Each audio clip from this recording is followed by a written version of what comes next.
What are the steps to a great sales call? I'm going to simplify it. We always have a lot of stuff we talk about. Let's simplify it down to 4 things, okay?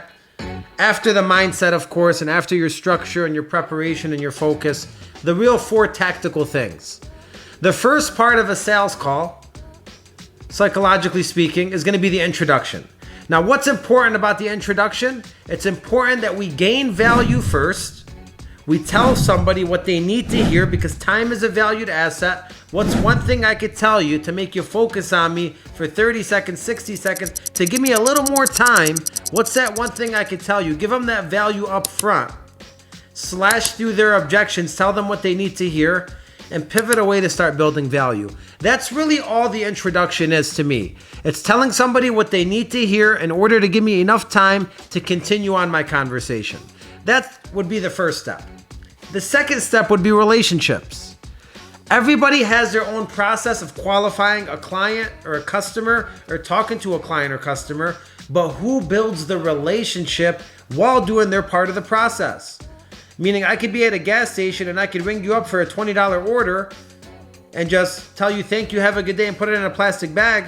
Or I could be in a gas station, make a couple of jokes with you, share some stories with you, get to know you over the counter on your $20 order, and bag your bag and shake your hand on your way out. It's 2 different approaches to the same exact sale. And I say gas station because I used to work at a gas station with my dad.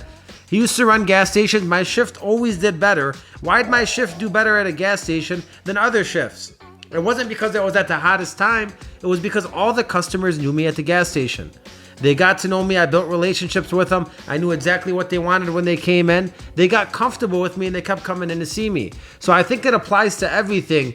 While you're doing your job, whether that's qualifying, whether that's filling out an application, or whether that's asking somebody questions, are you just doing that, or could you add some swag and some relationship to that? Then we get to the third step. You got to present your solution. Now, I think every single sales job or sales career or sales product, they all have their benefit as far as a product, the tangible benefit that goes with the product. But what is the benefit beyond the product? And the way you figure out the benefit beyond the product is you got to go deep enough to understand the client's life. It's like, am I just selling you an automatic vacuum? Or am I selling you time that you get back in your week to spend with your kids or to go back to the gym that you haven't been to in 2 years? What is this automatic vacuum actually doing for you?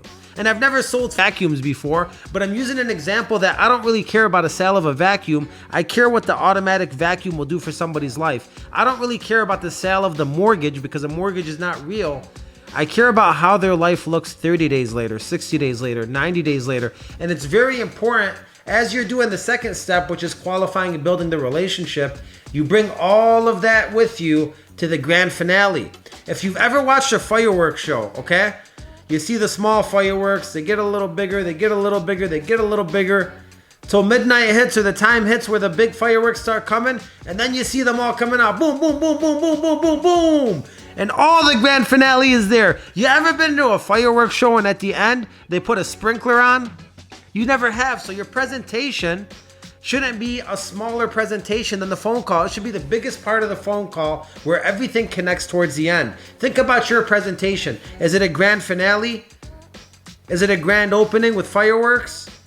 Or is it very calm and monotone where we're not solving, very much?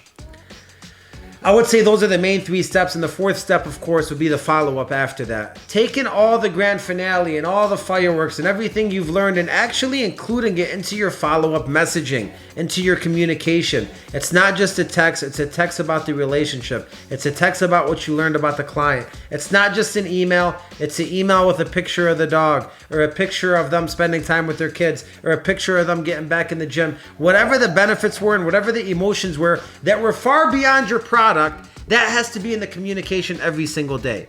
Now, some people wonder, they're like, man, well, I don't really know people like that. What if they get mad at me? How am I going to talk? You don't know people like that because you haven't tried to know people like this. I can promise you that if you build a good relationship with somebody, they are not going to be upset when you try to change your life for the better. They are not going to be upset when you get curious and you ask a bunch of questions because you want to customize the perfect solution for them.